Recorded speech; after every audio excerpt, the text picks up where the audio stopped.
এরপরে দেখি আমার বউ হঠাৎ করে দৌড়ি আইছে, আইয়া কয় হারি বেটা একটা কিতা আমার আরেকটা ফুতলা স্বর্ণ ধরাই দিছে। এই সম্মানিত ভিউয়ার্স, আশা করছি তোমরা ভালো আছো, সুস্থ আছো। 1 কোটি টাকা স্বর্ণ দিল ব্যারিস্টার সুমনের বউকে এক প্রবাসী।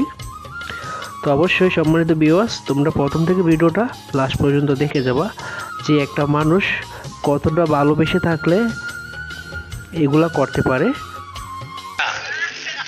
যে স্বর্ণ আমি আমার বউরে দিছি না বিয়া তুল, ইটা একটা গলার হার উড়তে লাইছে আমার বউরে। আমার কয় ইটা খিতা দিছে আল্লাহ মাহবুদ জানে এটা কোন বিপদ লই আইছে। আমি কই যে আচ্ছা তুমি বুঝতে না এটা বেটা তো আগের রাই তো দিছে, ইখান দিয়া বেটায় 12টার সময় নাই। একটা গল্প হইলাই, নির্বাচনের 2 দিন আগে আমারে হিসাব দিলা নির্বাচনের দিন ওই টাকা লাগবো বেলে 60 লাখ। কয় লাখ? তোমরা ভিডিও কইরা ভেস লাগাই বাইরি। আচ্ছা যাও যা চাকরি গেলে গেছে যাও। উনকা টাকা আছে মাত্র 40 লাখ, 20 লাখ কোনোভাবে মিলাইতে পারতাছি না। আমারে কইছে 60 লাখ রেডি রাখো, কারণ কোন সময় খাটায় দেখা যায় কর্মী বলতে তাই কইছেন যে কিছু কর্মী খরচা দিতেই ভাই, নাইলে এরা যাইবি গা ভালাইয়া। আর এরা তো মনে করেন সিএনজি বিএনজির কাছে টেকা লওয়া, এরা তো মারি দিব টেকা।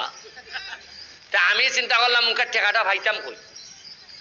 আজকা দেখি ভাই সাহেব আমার ঘরের মধ্যে ঠেললে এক বেটা ঢুকছে, ঢুকে একটা ব্রিফ কেস না, এটা কিতা হয় ট্রলি লাগেজ লাগা দিলে বাবা এটা বড় আগ গইয়ারি। হ্যাঁ এটা এ বেটা ঠেললে ঢুকে আমি মনে করছি কোনো পাগল গলাইছে না, তা সুরতটা ওইরকম পাগলের মতোই লাগে। হয় আয়া ভাই আমি ওমান থেকে আইছি। ওমান থেকে মানে আমার পাসপোর্ট আর টিকিট দেখাইতেছে। দেখাইলে তো আমি বিশ্বাস করছি না নি কিছু, যে এইটা তো রেলে ঠিক হয়ে আছে। গিয়া দেখি জুতাটা করলে আমার বিছনার উপরে বই গেছি। এই সময় আমি শিওর হয়ে গেছি যে ধরে লিছে মনে হয় ই বেটা পাগল হয়ে কিছু। ই কেন বইয়া কইতাছে, কয় আপনারা আইসি আমার বালা লাগে টেকা 1 কোটি লাগে 2 কোটি লাগে আমি দিব। আমি কইতেলে আরো শিওর হয়েছি, যেহেতু কয় 1-2 কোটি দিব তাইলে পুরা ওই দৌড়া মনে হয়। আমি আমার লোকরে কইলাম যে ই পাগল দেখো কেমনে বিদায় করতে না মাও পায়ে ফাটাই দিছি পাগল, বা আমার খিতা করতো না করতো, আমার তোমাকে বিশ্বাস নাই খের উপরে। ইবালা এক বেটা কিতা করছে, কয় আপনি আমার কিতাব আমার ব্যাগ সার্চ করে দেখুন। আমি ভাবছি যে কোনো স্বর্ণবর্ণ ইতা লইয়া ইয়ানি কোন একটা বিপদ ফেলায় আমারে।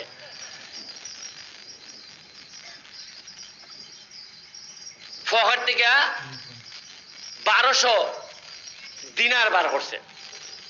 ইটা আমি আবার চিনি না, এই দেশের টাকা ওমানের টাকা। ইটা বেলে 1 দিনারের দাম বেলে 330 টাকা, 348 উনকা আরো বাড়ছে 8 টাকা।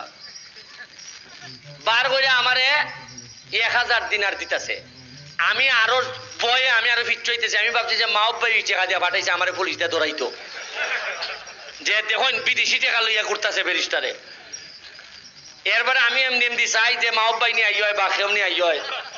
এবারে আমার লোক রে কইলাম যে বাবা তুমি দেখইতে কিতা। এ বেটা কইল ডরাই না নেন 200 দিনার আমি রেখে দিলাম, আর এই 1000 দিনার আপনারে দিয়া গেলাম, আর আমার একটা গাড়ি দিন আমি বাড়ি যেতাম গিয়া। আমি ওই বাড়ি কোনানো কয় খসবা, তা আমি একটা গাড়ি দিলাম। বেটা আমার কথা হইলে যে বাবা তাড়াতাড়ি যাক দো, বেটা কিতা আনছে আল্লাহ মাহবুদ জানে। আর সাথে 1 লাখ কিতা করলো আমারে যাইবার আগে 1 লাখ উরু প্যাকেটের মধ্যে কিছু ওই ব্রেসলেট, গলার চেইন, স্বর্ণের ইটা 1 লাখ ফুতলা আমারে দিয়া গেছি গা ওই আমার লোকের কাছে। ওই আর স্বর্ণ দিছে তো আমি মনে করছি বাটপারি করে না, তা পুরান স্বর্ণ বর্ণ ইটা আছে না 2 নম্বর। আমি কই বাবা এই আজাব রাখো তোমরাই দেখো কিতা। এ বেটা দিয়া গেছি গা আমার গাড়ি লইয়া কসবা। গিয়া দেখা যায় আমার গাড়ির টেকটও দিছে না, ভাড়াটাও দিছে না। তাই আমি কই আল্লাহ জানে কিতা চলতেছে আজকা। পরের দিন সকালবেলা ফাটাইলাম, ফাটাই গিয়া দেখা যায় টেকা একবারে জেনুইন টেকা। 1000 দিনারে 3,30,000 পাইলাম না নি। আর স্বর্ণ যেটাই ইটাই একবারে বিদেশি স্বর্ণ, কোনো 2 নম্বর না। ইখানে আরো পাইলাম 4.5 লাখ থেকে 5 লাখ, কত হইল 8.5 লাখ পাইছি। আমি কোনোভাবে মিলাইতে পারতাছি না, এটা কিতা চলতেছে। পরের দিন সকালবেলা 10টার সময় আইয়া দেখি বেটা আমার ঘরে বয়া।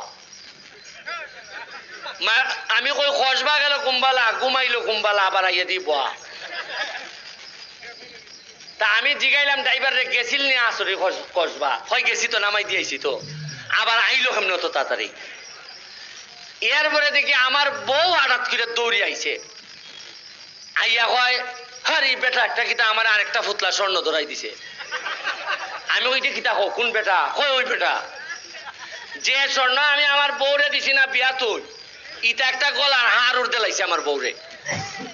আমার কয় ইটা কিতা দিছে আল্লাহ মাহবুদ জানি এটা কোন বিপদ লই আইছে। আমি কই যে আচ্ছা তুমি বুঝতে না, এটা বেটা তো আগের রাই তো দিছে, ইখান দিয়া বেটায় 12টার সময় নাই। আমি ভাবছি যে ইটান যেহেতু দিয়া গেছে, নির্বাচনের পরে মনে হয় আমার দিয়া বালুর ব্যবসা নিবিগা, যে তোমার আমি আগে দিছিলাম টেকা, উনকা বালুর ব্যবসা দাও, গমের ব্যবসা দাও, ইটা দাও ইটা দাও। আমার আর মাথার মধ্যে এই বেটা নাই। ওই বউরে যে স্বর্ণ দেয়া গেছে, এখানে গিয়ে দেখা যায় আরো 5 লাখ টাকা বেতন গেছে। কত হইছে? হ্যাঁ, আর আমি ভাবছি 13.5 লাখ যেহেতু দিছে, তা আমার কাছে তুলিয়া নিব, 20-এর নিচে না। আছে না যে চেয়ারম্যান হইলে দিও বা, বিশ্বাস করুন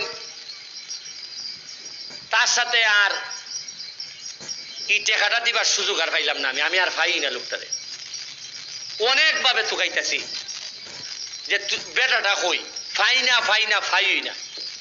তখন আমার কাছে মনে হয়েছে রে, আমার উপর থেকে আল্লাহর বিশেষ রহমতের কারণে আমি এমপি হয়েছি। এর লাগে ওই বেটা আইছিল নির্বাচনের আগে, আরে আরেকলা নাজিল হয়েছে নির্বাচনের পরে। সম্মানিত ভিউয়ার্স, তোমরা দেখতেই পারছো ব্যারিস্টার সুমনের কে মানুষ কতটা ভালোবাসে, যে একটা লোক ওমান থেকে বাংলাদেশে যেয়ে ওনাকে হেল্প করেছে। তো মানুষ সে ভালো কাজ করে বোধহয় হচ্ছে মানুষ তাকে অনেকটা ভালোবাসে, যে একটা লোক ওমান থেকে বাংলাদেশে যেয়ে ওনাকে হেল্প করেছে। তো মানুষ সে ভালো কাজ করে বোধহয় হচ্ছে মানুষ তাকে অনেকটা ভালোবাসে মন থেকে। শুধু